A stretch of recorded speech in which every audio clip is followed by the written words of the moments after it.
The beautiful island of Dressrosa, a wonderful and magical place to come and visit with your family. Interact with the locals, some of whom are living toys ready to make you smile. Others are passionate lovers, fond of evocative dance.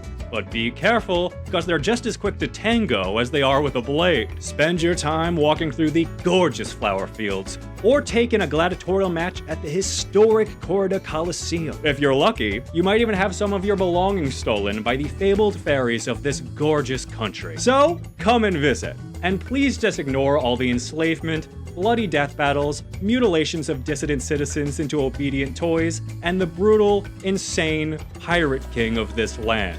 Just, look at all the flowers and babes instead. Welcome to my One Piece First Impression series. Today, we finally land on Dressrosa, and oh goodness gracious, this is gonna be part 1 of 3 because this arc is so massive. So today, I'm just gonna be talking about everything through Luffy's departure from the Colosseum.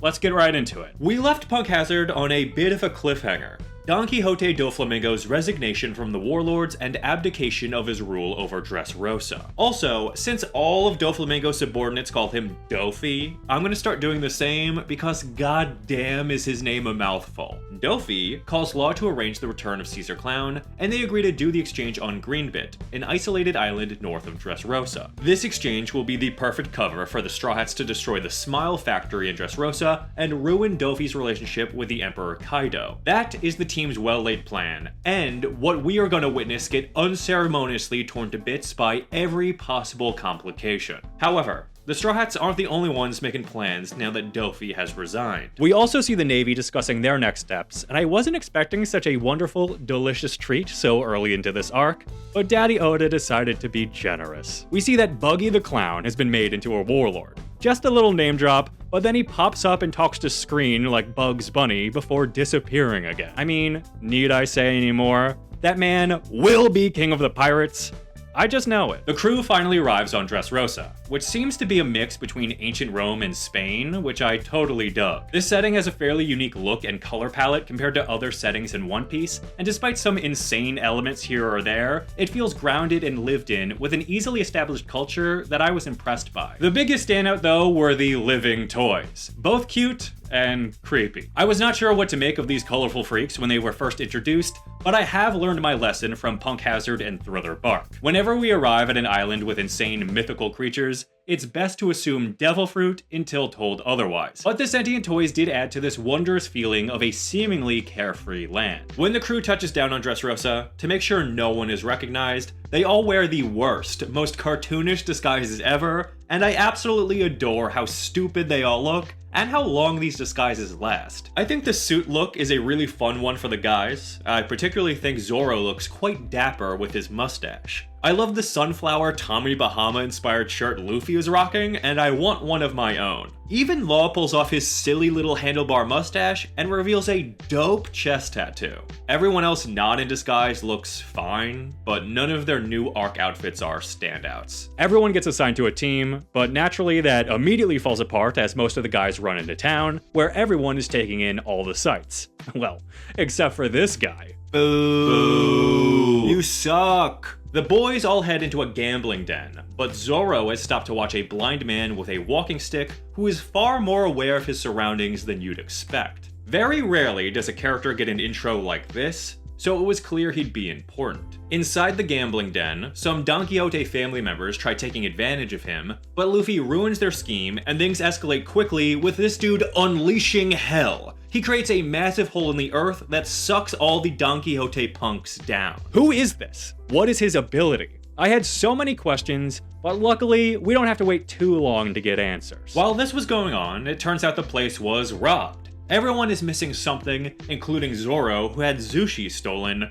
much to Kinemon's horror. The townspeople explain it away as fairies and happily accept the situation, but Zoro couldn't be more confused. He spots a bundle of stolen goods and his sword fleeing out a window and gives chase. Kinemon and Sanji chase after him, and Luffy goes to join in on the fun, but is stopped by Frankie. Honestly, thank God. Frankie saying he realizes that he needs to step up and act like a big brother when it's just the Pinhead boys is perfect. He keeps Luffy on track while everyone else goes off, but what does on track even mean in the One Piece world? Since the snail call at the beginning of this arc, it has been teased that Dofi has a special surprise waiting for Luffy in Dressrosa. When Frankie and Luffy interrogate one of the Don Quixote goons about the Smile Factory, they find out about this surprise instead. Dofi has acquired the Flare Flare fruit, which has been reincarnated into this world following Ace's death. His plan is to use it to manipulate Luffy and screw up Law's alliance, as it's the prize at the Colosseum tournament starting soon. When I first found out about this, I wasn't convinced Luffy would care about the fruit, and I thought this plan might backfire. I didn't think Luffy would really care about something so material, especially considering that the vast majority of time he knew Ace, he didn't have his Flare Flare powers. However, I was wrong. Luffy does want the fruit to make sure someone he approves of can eat it. I guess I get that, but it does feel a bit forced that he's willing to drop everything that he's doing and lock himself away for hours to compete for it. If it were a normal day, instead of an invasion into foreign territory, I think it would be more reasonable. But this was the best way for Luffy to get sidetracked at the start of this arc. He always goes off to do his own thing, and usually those plots aren't as well set up as this, so it was an exciting development. Meanwhile, Sanji was chasing after Zoro, trying to stop him from getting lost, but came upon a beautiful dancer named Violet. To my utter surprise, this is the best use of Sanji's horniness to date. I genuinely appreciate everything that goes down in the Sanji and Violet side story, as I think it's an excellent subversion of the usual Sanji beats. Violet spots Sanji in the crowd and asks for his help. She just so happens to be the type of passionate woman we were warned about in Dressrosa, revealing she stabbed a man earlier and is on the run. Naturally, Sanji will do anything for her, including killing a man she wants killed. This whirlwind romance had me very invested in how things would shake out. This setting is perfect for Sanji. He's finally in a land that appreciates romance just as much as he does. Violet actually reciprocates his loving, over-the-top gestures with her own while they are walking together, and I thought this was so sweet. His scraggly beard-coated reactions are ridiculous, but Sanji has never had any of his passionate romance returned to him, so it's completely understandable that he's freaking out. Although these two romantics have only been together a short time, it's clear that this is the love of Sanji's life. But what happened next legit broke my heart a little. It turns out Violet is part of the Don Quixote family and was manipulating Sanji. She ties him up and has him beaten by her goons, and the look on Sanji's face when he's first betrayed is so genuinely upsetting. Even being tortured, he holds strong, claiming that he knows Violet has a good heart.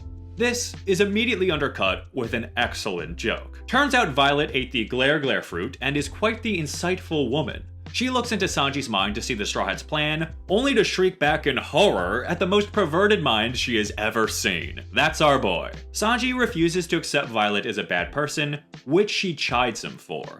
Like the other women who have come before her, I thought Violet was gonna mock and take advantage of Sanji's kindness, but to my surprise, she actually betrays the Don Quixote family and frees Sanji. She then tells Sanji that the Straw Hats have fallen right into Dofi's trap, and he goes to warn the others. I just want to say, I'm officially shipping Sanji and Violet. I'm not one for shipping anything other than used costumes back to Amazon the day after Halloween for a full refund, but in this case, I'll make an exception. Obviously, I haven't finished the arc, so I don't know how things shake out, but right now, in my heart and soul, I know that Sanji deserves to be happy, and he's found the one woman in the world who isn't skeezed out by him. He needs to hold on to that and never let it go. No more lovey-dovey crap!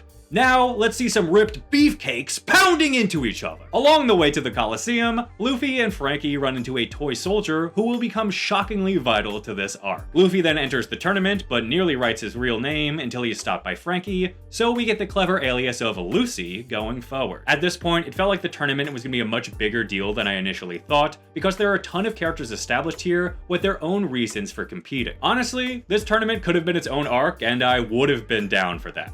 Gives me some serious Dragon Ball vibes. There are 4 immediate standouts that make themselves known in the tournament's early stages. The first is Cavendish, this absolute stunner. He's a pirate who feels he's fallen into obscurity because of the worst generation stealing his limelight, which he can't stand because he's so beautiful. Cavendish is a bit of a stereotypical character, sniffing roses and all that, but it's a stereotype I enjoy. Next up is the scantily clad gladiator, Rebecca. We don't learn too much about her right away, but she does talk to Luffy about the mysterious gladiator Kairos, who I feel will be important down the line. Next up is Don Chinjao, a big old fat guy who sees through Luffy's disguise right away and blows up his spot in front of Cavendish, which means Luffy now has a target on his back with 2 of the top competitors. Chinjao is an old pirate who has a serious grudge against Garp and is ready to take his revenge on Luffy. This was something I was very excited about. Anytime we can reference the olden days is always a delight, especially when it involves Granddaddy Garp in his prime. But the big standout is a reunion with a character I never expected to see again. Motherfucking Bellamy the hyena. He also sees through Luffy's disguise, and their conversation does not go how I expected. Bellamy tells Luffy that he visited the Sky Island and changed his whole worldview. I don't know why, but when I heard that, I got chills. Bellamy is a changed man who holds no grudge against Luffy, and he's competing to be made an executive of the Don Quixote family. But things aren't that simple. The A block of the Battle Royale is won by Jesus Burgess from Blackbeard's crew, and that also blew my mind. With all the insanity that's already going on, I was not expecting the Blackbeard pirates to be involved.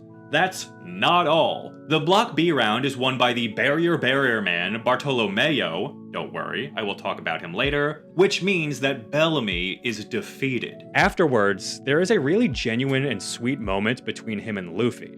There is a renewed respect between these two pirates, and god damn it! I never thought I'd see the day, but I kind of like this new Bellamy. I actively despised him before, but he's written so much better here. It retroactively makes me appreciate his appearance in Jaya a lot more. But Oda just has to twist the knife, doesn't he?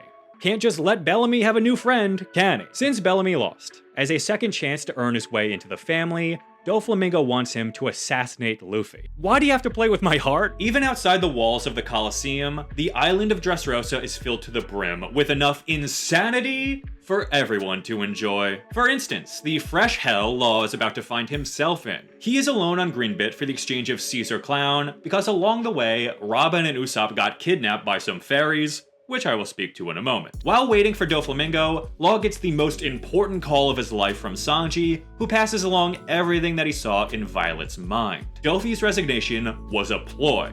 He made a deal over the heads of the Navy, somehow working directly with the world government, which is why CP0 is also on Dressrosa. As newspapers rain down across the world with a correction about the resignation, Dofi soars through the air toward Law. Honestly, I feel just as played as everyone else. I never expected the big bad villain to lie. I mean, lying is just so naughty. I knew he was bad, but I didn't know he was this bad. I guess in retrospect, it's pretty obvious that Doflamingo wouldn't give up that easily, but I bought it hook, line, and sinker. I think Oda very cleverly delivered this lie by having even third-party actors like the Navy believe it. Which brings me to the arrival of Fujitora, the blind old man from earlier, who is actually the admiral who replaced Aokiji, and I think it's really interesting to see his personality shaping out. He seems much more reasonable than Akainu or Kizaru, and we are told he's actually new to the Navy, having been selected from some world military draft, and I really like that idea. He doesn't have the same ties to the Navy as the previous higher-ups have, and I think that's clearly reflected in his philosophy and action, and I'm really curious to see how his personality shapes out from here. With Law sandwiched between another warlord and an admiral, things aren't looking so hot for this Caesar exchange plan. I do want to say that while I was hard on Caesar and Punk Hazard, I find myself enjoying him a lot more as a comedy side character in this arc than the main villain of the last one. Anyway, faced with this betrayal, Law questions how Doflamingo could have made such a deal with the world government, and it's revealed he is a celestial dragon. I never even considered there would be a celestial dragon pirate, and this reveal is horrifyingly perfect because of how well Oda has established the celestial dragons in this world, but there's no time to process it because Fujitora brings a meteor crashing down. There is this dope shot of the three of them on these pillars following the aftermath of the meteor attack, but Law realizes he is completely fucked and hauls ass. I thought at first Fujitora was just doing some crazy sword techniques, But after seeing this attack, there seemed to be a theme. I don't think it's been confirmed by the story yet, but he must have eaten some gravity devil fruit, which I love because it fits the elemental theme of all the Admiral's powers. Law then gets pinned down by Fujitora, and Dofi reveals that the Don Quixotes were part of the original 20 royal families that founded the world government. Dressrosa was originally theirs, but after they moved to Marijoa, the Riku family ruled for nearly 800 years. This explains Doflamingo's deep connection to the world government, but it also raises an infinite number of new questions. For instance, why does he, out of all the generations of his family, want to rule Dressrosa again? The first section of the story explains the logistics of Doflamingo's past, but his motivations are still a mystery, and I'm beyond interested to learn more about him. Meanwhile, Luffy steps into the arena and becomes an instant fan favorite. The people love the brave warrior Lucy as he competes against a gaggle of creeps, including this horrifying Jacket Man. I do love that throughout this battle, Luffy is restraining himself from using his Gum powers to hide his true identity. At a certain point, he's not fooling anyone, as even the most random goons are like, hey, this guy can stretch, but it does keep the fight feeling fresh, showing that at this point, Luffy is capable against almost anyone, even without his abilities. I'm not gonna get into every brawl here. Instead, I'm gonna focus on the one fight in this round that truly matters. Lucy versus Chinjao. Don Chinjao is still in a rage, trying to get revenge against Luffy for what Garp did to him decades ago. Luffy doesn't really care though, and keeps insisting he shouldn't have to take any blame for what his grandfather did, but Chinjao is having none of it. To my knowledge, this is the first clash of two Conqueror's Haki users, and when their Haki clashed, my mouth literally dropped wide open. The aftershocks of just their fists colliding was such an unexpected sight to see, and the almost operatic song that followed was epic. I don't remember having ever heard this song before, but I loved it, and I hope to hear it more often as the conflicts only get more godly. This is the level Luffy is on now, which is made all the more better with his stupid disguise still on. The cape legit looks sick though. Anyway, we finally get Chinjao's surprisingly anticlimactic backstory. He was just a pinheaded dude who used his pinhead to access treasure, but then one day Garp punched his damn pinhead in, so he can't access the treasure anymore. I get why he's pissed, but something about the confrontation between him and Garp just felt flat to me.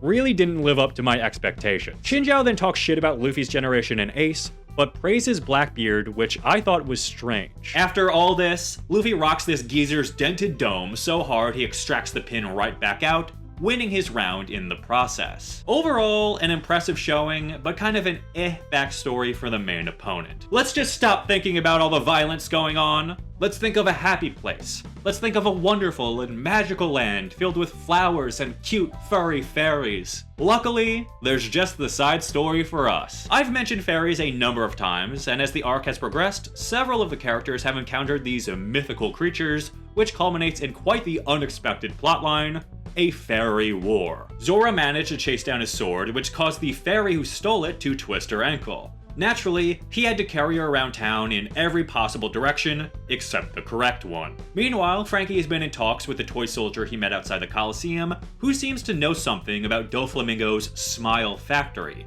which, if you remember, is the entire reason we're even on this island to begin with. He also reveals to Frankie that all the toys were once people, and after they were transformed, the regular humans' memories of them were somehow erased. Then, when Robin and Usopp were with Law on Greenbit, Robin captured a fairy, which led to her and Usopp being knocked out with sleeping darts, and Robin waking up Gulliver's Travel style, pinned to the ground by a swarm of little people. So, who are these fairies?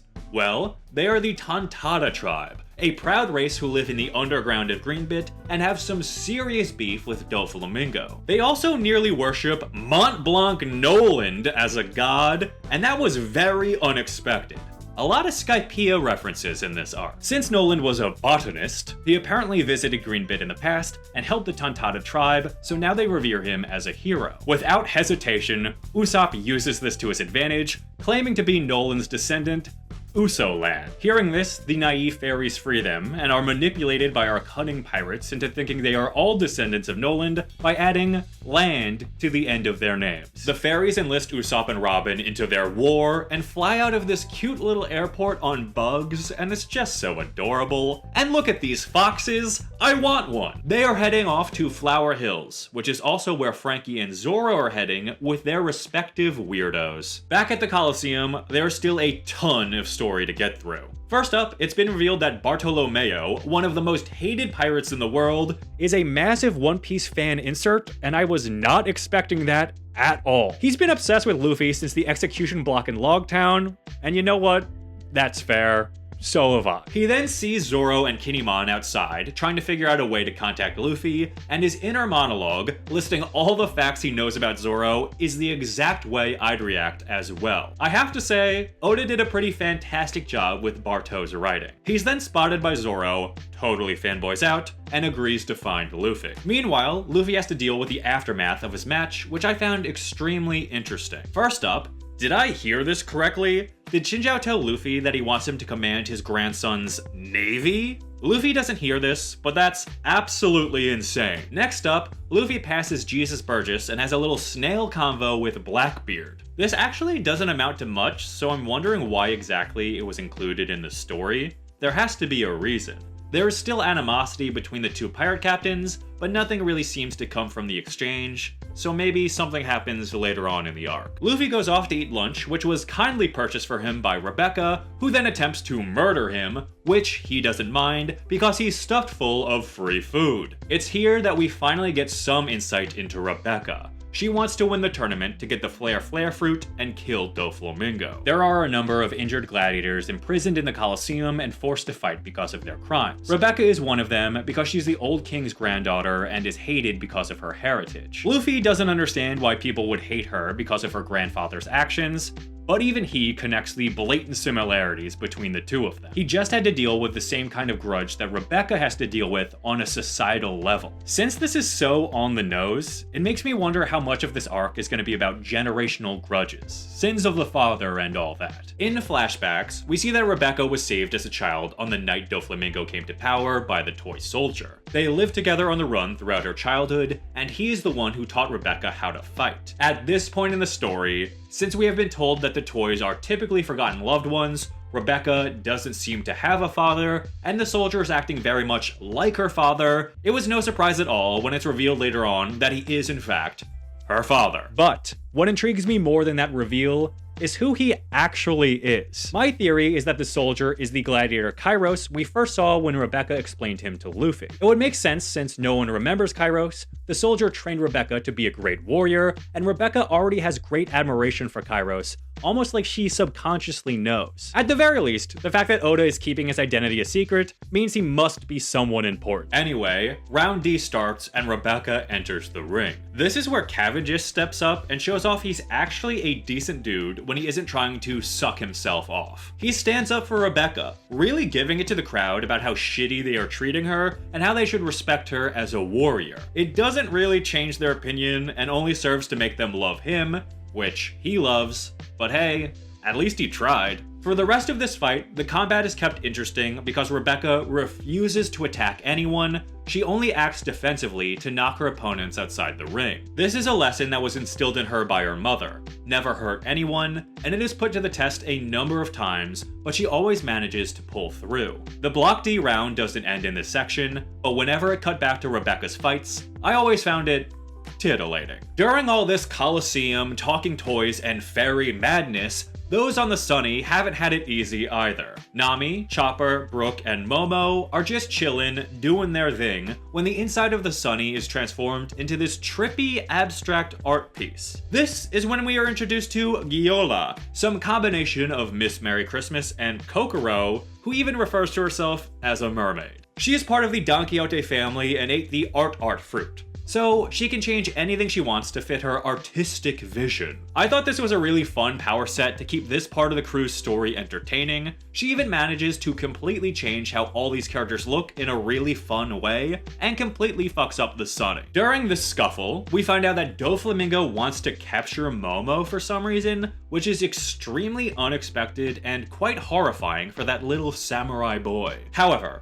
Brook has the soul of an artist, and tricks Giola into giving him his sword back, then saves the day from abstract art. Giola is tougher than she looks and rises up to create some crazy art world where she is a giant freak, but Nami leads the smackdown on her by organizing Brook and Chopper in combination with her weather abilities. This was a really good showing for Nami, probably the best display of her new capabilities. However, things only get worse. Law calls the Sunny while on the run from Dofi and Fujitora, asking them to come to Greenbit to pick up Caesar. Along the way, the Sunny is attacked by flying fish, and Doflamingo proves to be a villain with some actual awareness of his surroundings. While the Straw Hats are screaming bloody murder, Doflamingo hears them and stops chasing Law. Their screams only intensify when they see the Flamingo Freak beelining straight toward them, but it's here we get one of the dopest moments of the arc when Sanji intercepts him in the sky. That's right. We have a Dofi versus Sanji mid-air battle, and I was beyond hyped when I saw this. Sanji seems to impress the Warlord with his strength, which is all well and good, but unfortunately, it seems like our leggy boy is completely outclassed. This is where it's confirmed that Dofi ate the string fruit, and I thought he was skywalking this whole time, but it turns out he can attach his strings to clouds. Law arrives aboard and transports Dofi away, telling the crew to head to a cloudless part of the sea and to keep going to the next island, Zo, where his crew is waiting. The Straw Hats refuse to leave the rest of the crew behind, but when a massive Navy warship arrives, soaring through the sky thanks to Fujitora, they quickly agree. I mean, these guys have been put through the absolute ringer in such a short time, but Law stays behind to confront Dofi on the bridge to Greenbit. He allows Giola to go free, then says that his alliance with the Straw Hats is over. He wanted to help them take down Kaido, but ultimately, his goal is the death of Doflamingo for what he did 13 years ago. There is some horrible history between them that doesn't get fleshed out yet,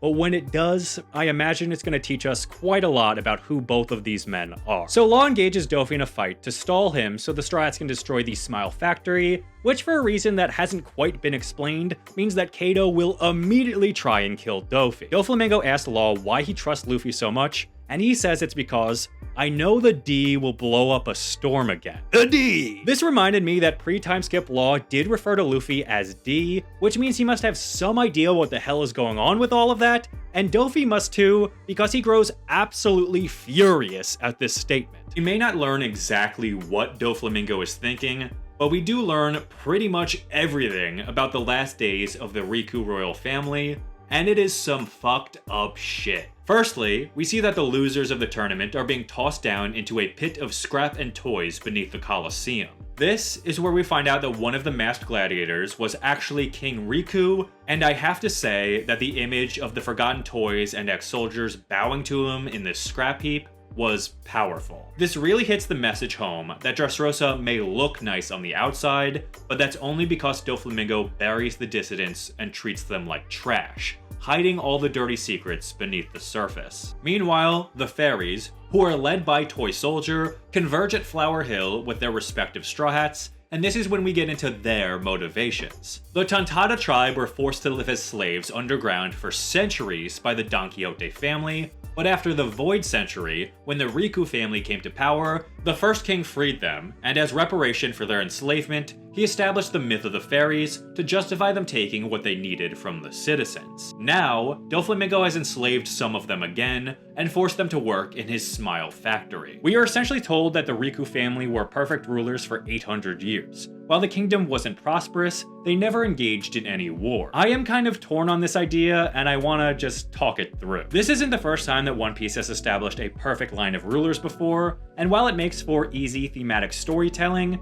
I am kind of split on it. I'm sure you've all heard that famous George R.R. Martin quote about wanting to know what Aragorn's tax policy was. I don't think there's ever such a thing as a perfect ruler, so in stories, I'm always hesitant to just accept the blanket statement that, oh, these guys were perfect for 800 years. Like, that's an insanely long time. But on the other hand, One Piece can be quite mythological, so I can appreciate the simplicity. I don't really have a point to make here. It's just everything with this family got me thinking. Flash forward to 10 years ago with the unexpected arrival of Doflamingo. He wants his family's kingdom back and blackmails the king, saying that he can either fight him or pay him for the kingdom. Riku is famously a pacifist, so he begs his people for money, and since he's such a good guy, they actually give it up willingly. This is when some disturbing stuff goes down. Doflamingo starts puppeteering the king around the kingdom, forcing him to slaughter his people in a bloody massacre that was horrifying to watch. Since Dofi is such a sick fuck, he brings the army in on it as well. The king sobbing and begging to die while this is happening is so heartbreaking, it may straight up be the most sadistic shit in One Piece ever. When the citizens have turned against the king, Doflamingo and crew jump in to play the heroes and save the day. That is how Doflamingo comes to power, and why the Riku royal family is so hated throughout the kingdom. We also see that Violet is Viola, the king's daughter, who joined the Don Quixote family in order to spare her father's life. That very much explains why she flipped on them, outside of falling for our suave cook, of course. I feel like Doflamingo's plan is just a smarter version of Crocodile's plan to take over Alabasta, but he also had the handicap of dealing with a sworn pacifist. It's just another interesting example of how heroism in One Piece works. There is a certain cynicism about people who cast themselves as heroes that I appreciate and need to think more about. How long did that delightful history lesson take us? Anyone have a watch? Anyone know what time it is? It's just about time for everything to go wrong. We didn't miss it. Thanks to the heroic efforts of Bartolomeo, Luffy connected with Zoro and Kinemon, and we have ourselves a three-way snail call, which is not a sex thing. Everyone connects on what the hell has been going on, while Bellamy sneaks up on Luffy. However, he can't go through with the assassination and backs away. We'll return to him shortly. It's Franky's time to super step up. After hearing the stories from the fairies and Toy Soldier, Franky says he is going against the current plan and will fight with the rebels no matter what. His determination rallies everyone to his cause, which was a great moment for him. Luffy is going to get out of the Colosseum, and the Sunny is going to turn around, but the clock just struck disaster. Law comes flying through several buildings and crash lands right next to Zoro, Kinemon, and Luffy, having been thrown by Doflamingo DBZ style. Without a word of warning, Doflamingo then shoots Law multiple times on the street, gangster style. Zoro and Kinemon go to rescue Law, but Fujitora puts a stop to everyone's fun time. He sends Zoro hurtling into the earth, agrees to hear Doflamingo out at the palace, and flies the two warlords off with him. This is pretty bad. You know what could make it worse? Big Mom ship intercepting the Sunny. Here is the exact note I wrote down after seeing this. Holy fucking shit, this is bad, bad, bad. What the hell? Cool that it looks like it's made of dessert though. The ship is huge. Turns out they are after Caesar because he swindled them out of money in the past. I think there's more to it, but that's the only explanation we get for now as everyone panics. Thanks to Nami's quick thinking and surprising calm in a crisis, the Straw Hats come up with a plan. Nami thinks it's a pretty dumb idea for the Sunny to sail back to Dressrosa with Caesar and Momo aboard, two people that Doflamingo wants to capture, so the Sunny is back on course, sailing for Zou.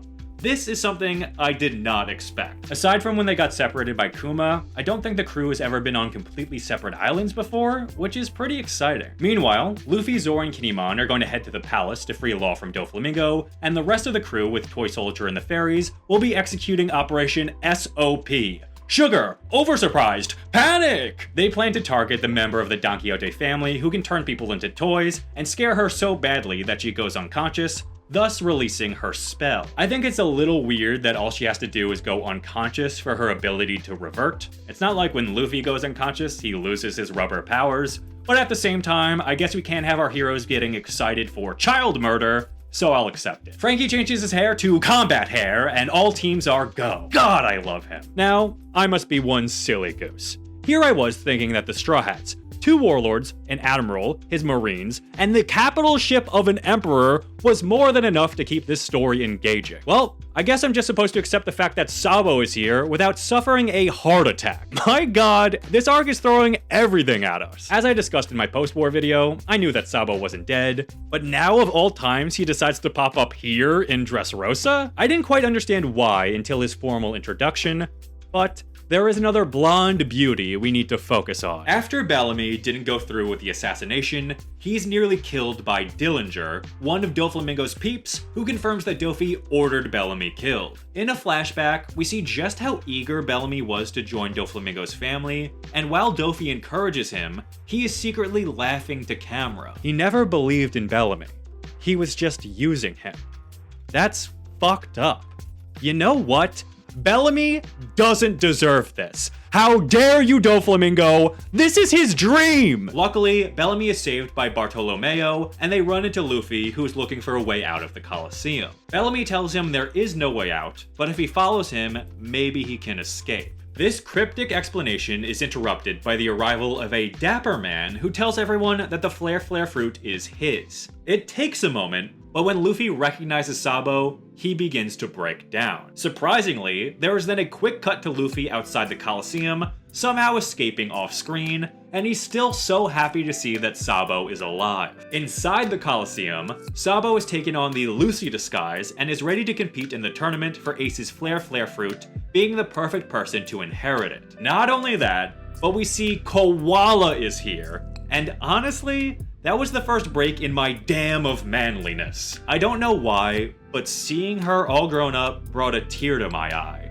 She mentions being excited to see Robin, which confirms Robin was working with the Revolution throughout the time skip and has become quite acquainted with the organization. Sabo reflects on not being able to help Ace at Marineford, not quite blaming himself for what happened, but he is clearly full of regret. We then cut to Ace's grave with a recent newspaper placed on the headstone that reads "The Straw Hats are back," and beside it are 3 cups of sake. My dam burst open, I got chills, the episode ended, and I had myself a quiet cry. There isn't much more to say other than I felt this was a really touching moment and a powerful visual. With that said, I'm going to bring this first video of 3 on the Dressrosa arc to an end. There is so much absolutely wild shit going on in this arc that I feel like it might be one of the best arcs in One Piece yet, but I'm going to hold off on making any dramatic claims like that now until I've seen the whole arc, because I suppose it all could come crashing down. Regardless, everything that I've seen so far feels like it's fully taking advantage of all the elements One Piece has spent years building up. The world building has finally culminated into this chaotic gumbo of powerful factions colliding,